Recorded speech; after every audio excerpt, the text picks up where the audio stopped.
आपका एक छोटा सा लाइक हमें वीडियो बनाने में प्रोत्साहित करता है। पक्षियों को घर मिल गए। दूर किसी जंगल में बहुत सारे पक्षी रहते थे। वो बड़ी हंसी खुशी से अपना जीवन बिताते थे।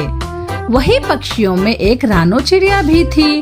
वो अपनी बहन से मिलने दूसरे जंगल गई हुई थी। दीदी, अब मुझे वापस जाना चाहिए। काफी दिन मैंने आपके पास बिता लिए हैं। रानो, इन दिनों का तो पता ही नहीं चला कि कैसे बीत गए हैं। तुम्हारे जाने के बाद तो मैं उदास हो जाऊंगी। कोई बात नहीं दीदी, अब तुम आना मेरे जंगल में। तुम्हें भी वहाँ बहुत मजा आएगा।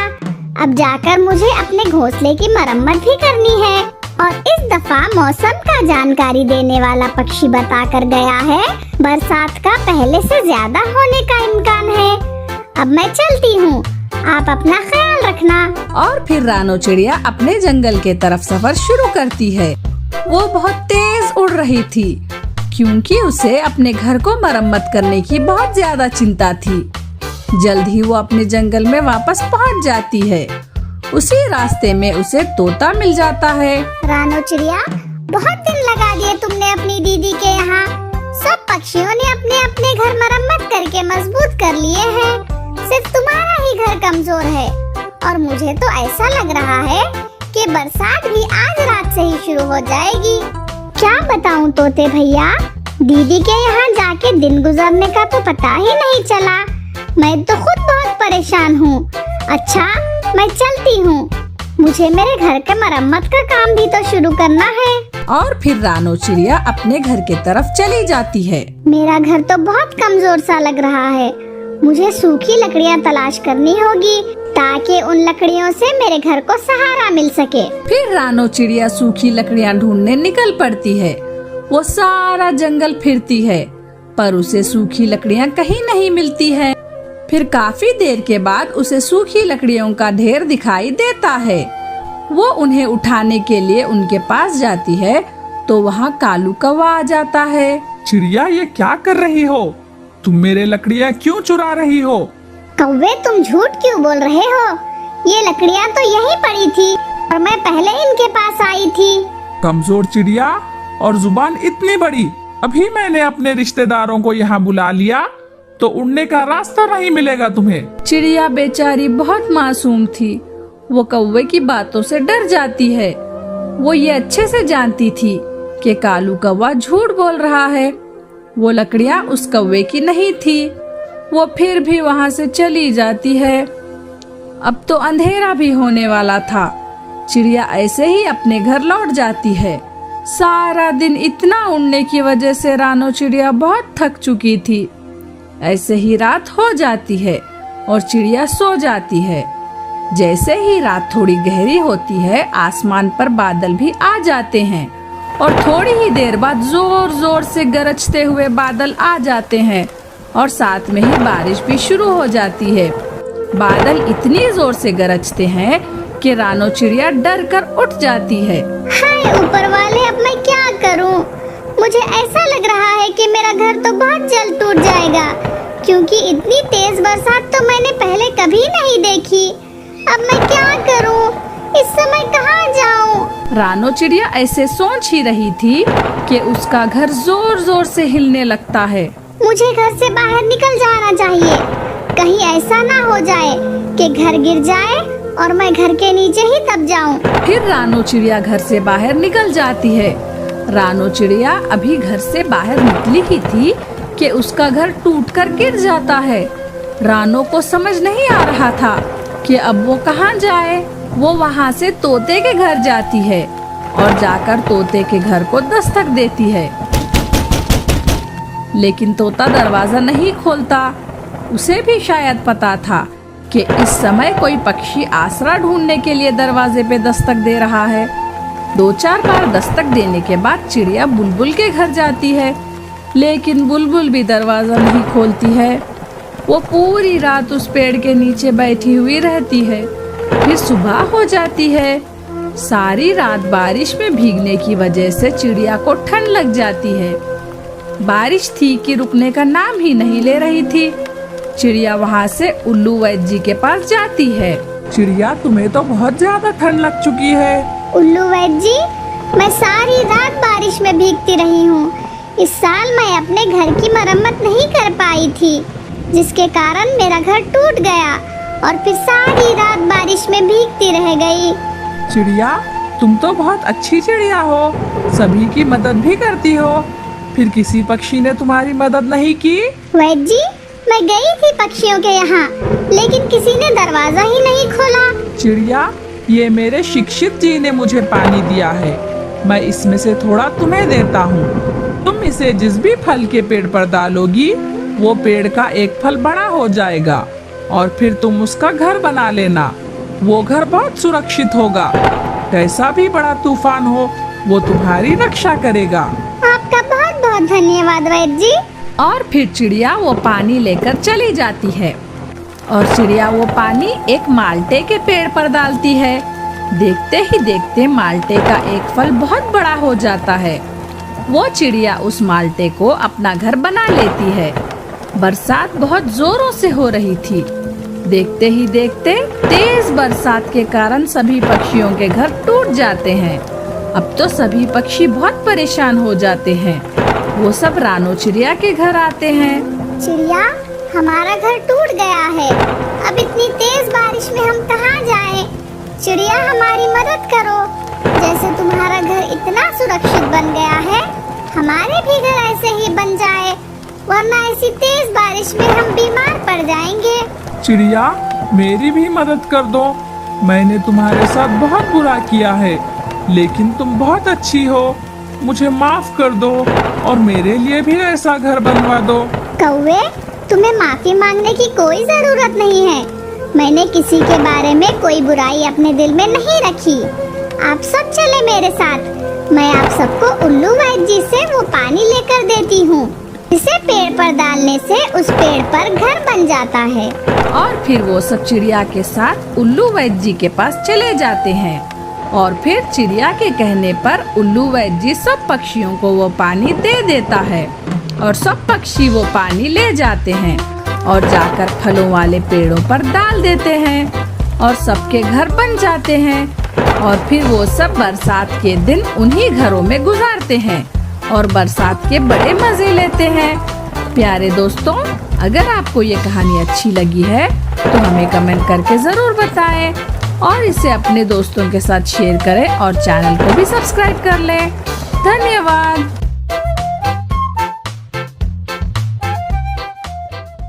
चिड़िया का वो परिवार बहुत ही खुशहाल जीवन बिता रहा था। उनके परिवार में पापा चिड़िया, मामा चिड़िया और उनके 2 छोटे छोटे बच्चे थे।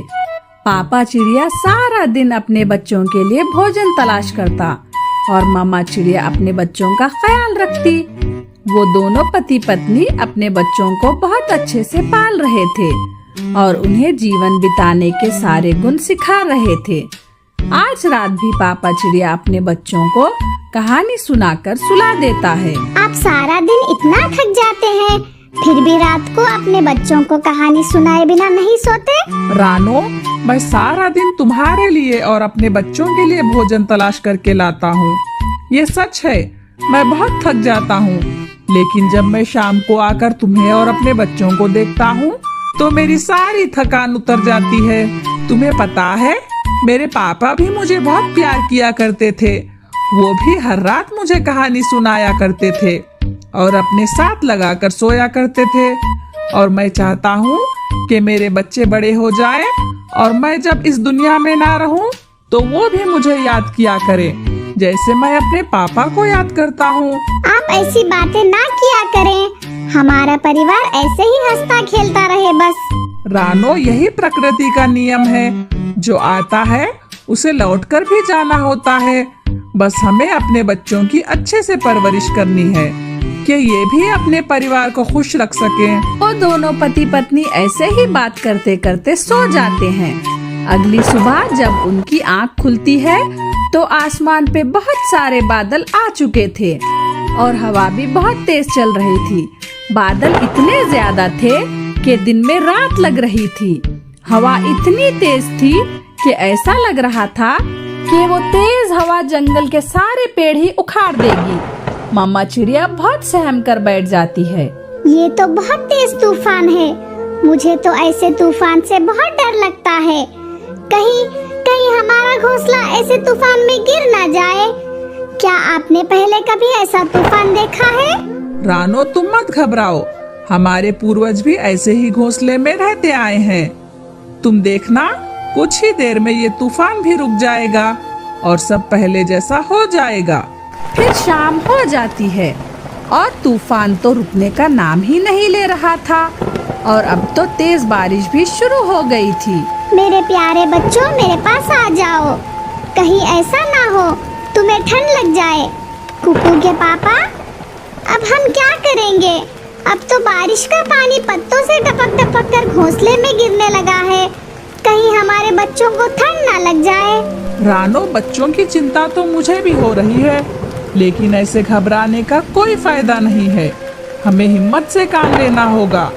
मुझे लगता है पतझड़ की वजह से इस पेड़ के पत्ते बहुत कम रह गए हैं, इसलिए पानी घोंसले में गिरने लगा है। मैं ऐसा करता हूँ, इस घोंसले के ऊपर अपने पंख फैला देता हूँ, इससे शायद बारिश का पानी अपने घोंसले में ना गिरे। और फिर पापा चिड़िया घोंसले के ऊपर अपना पर फैला देता है, लेकिन बारिश बहुत तेज थी और बारिश का पानी घोंसले में वैसे ही गिरे जा रहा था। बारिश बहुत तेज है। आपके इस तरह पर फैलाने का कोई फायदा नहीं हो रहा। हमें कुछ और करना होगा। रानो, जब मैं छोटा था तो ऐसे मौसम में मेरे पापा पीपल के पेड़ से पत्ते लेके घोंसले को सुरक्षित बनाया करते थे। मुझे उस पेड़ का पता है। तुम बच्चों का ध्यान रखो, मैं अभी पीपल के पेड़ के पत्ते लाता हूँ। आप ध्यान से जाना, रात गहरी हो चुकी है और बारिश भी बहुत हो रही है। हाँ, मैं ध्यान से जाऊंगा। तुम बस बच्चों का और अपना ध्यान रखना। और फिर पापा चिड़िया उस तेज बारिश में जंगल की दूसरी तरफ पीपल के पेड़ के पत्ते लेने चला जाता है। पापा चिड़िया उस तूफानी बारिश में भी बहुत तेज उड़ता है। उसे उड़ने में बहुत मुश्किल हो रही थी और बादलों की वजह से अंधेरा भी काफी बढ़ गया था, लेकिन पापा चिड़िया हिम्मत करके उड़ता रहता है और फिर वह उस पीपल के पेड़ के पास पहुंच जाता है। वो वहां से पत्ते तोड़ लेता है और वापस आ जाता है। वापस आकर पापा चिड़िया उन पत्तों को अपने घोंसले के ऊपर लगा देता है, जिससे घोंसला बारिश के पानी से सुरक्षित हो जाता है। और फिर वो तूफानी रात भी खत्म हो ही जाती है और सुबह भी हो जाती है। वो सुबह बहुत ही रोशन और चमकदार थी। हर तरफ पक्षी खुशी से चहचहा रहे थे। चिड़ियों का वो परिवार भी उड़ जाता है। आप सच में हिम्मत वाले हैं, वरना मैं तो उस तेज तूफान को देखकर डर ही गई थी। रानो, कैसे भी हालात हो, हमें हिम्मत और विश्वास से काम लेना चाहिए। हमारे बड़ों ने हमें यही सिखाया है और हमने अपने बच्चों को भी यही सिखाना है और हमारे बच्चे उनके बच्चों को भी यही सिखाएंगे और फिर नस्ल दर नस्ल ऐसे चलता रहेगा। गौरी, मैं तुमसे शादी करना चाहता हूँ। अगर तुमने मना कर दिया तो पेड़ से कूदकर जान दे दूंगा अपनी। चल बे काले कौवे, तू तो बहुत काला है। गौरी, अगर मैं गोरा हो जाऊं तो करोगी तुम मुझसे शादी? जिसके पंख रंग बिरंगे होंगे उसी से करूंगी शादी मैं तो। तुम तो बहुत काले हो, मैं तो गोरे कौवे से करूंगी शादी। जाओ जाओ, मैं नहीं करती शादी वादी तुझसे। कालू कौवा सोचता है और बोलता है गोरी कौवी से, अगर मैं अपने पंख गोरे कर लूं तो, अगर रंग बिरंगे पंख लगा लूं तो फिर करोगी ना गोरी तुम मुझसे शादी? मैं भी सुंदर सा बनकर आ जाऊंगा। वैसे भी मुझे 2 दिन हो गए हैं नहाए हुए। इतना कहकर कालू वहाँ से उड़ जाता है और वो तो सोचता है कि रंग बिरंगे पंख कैसे लगाया जाए। इतने में सोचते सोचते वहाँ चील आ जाती है और वह चील से बातचीत करने लग जाता है। चील को अपनी सारी परेशानी सुनाता है और फिर चील उसे बताती है, तुम चाहो तो कोई भी परिंदे के पंख लगा सकते हो। क्या कहा? पंख? और किसी भी परिंदे के पंख? जाओ किसी भी परिंदे के पंख ले आओ। इतना ही कहकर चील वहाँ से उड़ जाती है। अरे यार, मैं पंख कहाँ से लाऊंगा अब? सोच रहा हूँ किसी पक्षी के पंख मांग लूं। इतना ही कहकर कौवा वहाँ से उड़कर रानो चिड़िया के पास जा पहुंचता है। रानो चिड़िया, तुम्हारे पंख तो बहुत सुंदर है, क्या अपने पंख दोगी मुझे? मैं नहीं दूंगी पंख वंख, मेरे पंख बहुत सुंदर है। चिड़िया, अगर तुम मुझे पंख दे दोगी तो मेरी शादी गौरी से हो जाएगी। जो भी हो, मैं नहीं दूंगी अपने पंख, जाओ किसी और से जाके ले लो।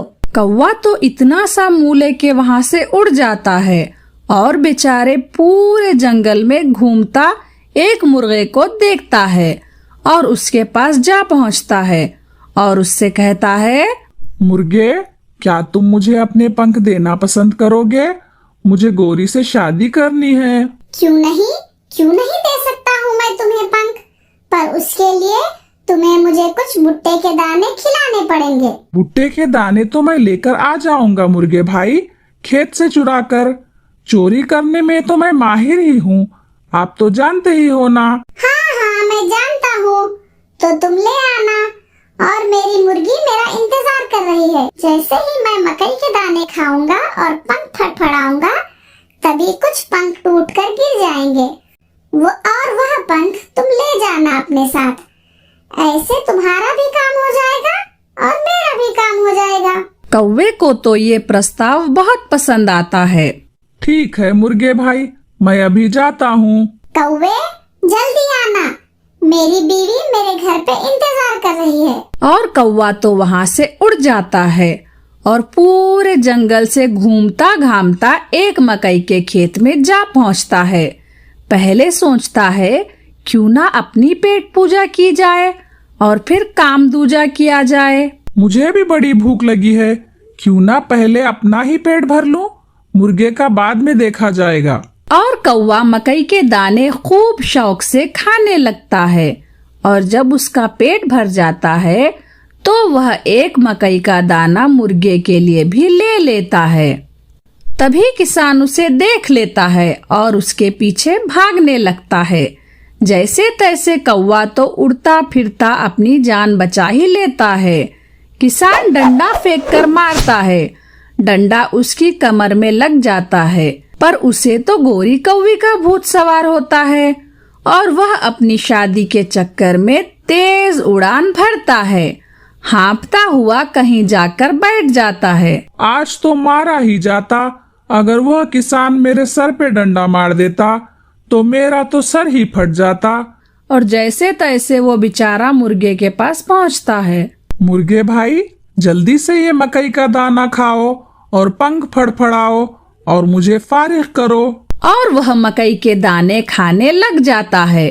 जैसे ही वो मुर्गे के पेट भरना चालू हो जाता है, वह पंख फड़फड़ाने लगता है और थोड़ी ही देर में पंख टूटकर गिर जाते हैं। कौवे की तो खुशी का ठिकाना ही नहीं था। चलो, इतने पंख तुम्हारे लिए काफी रहेंगे। कौवा तो पंख लेके अपने घर की तरफ निकल पड़ता है।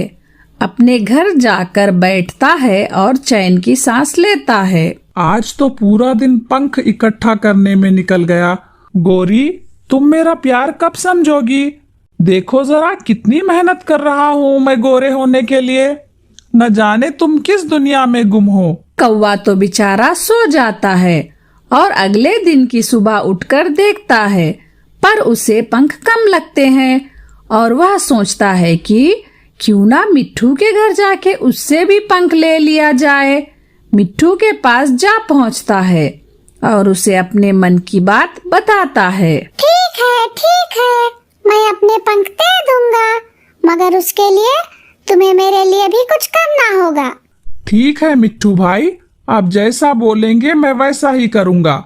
आप बताइए क्या करना है।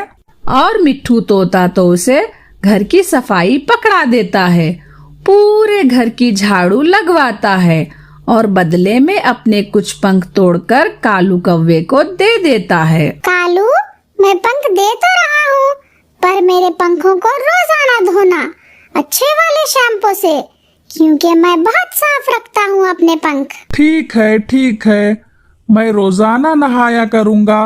वैसे भी शादी के बाद रोज ही नहाता है पक्षी।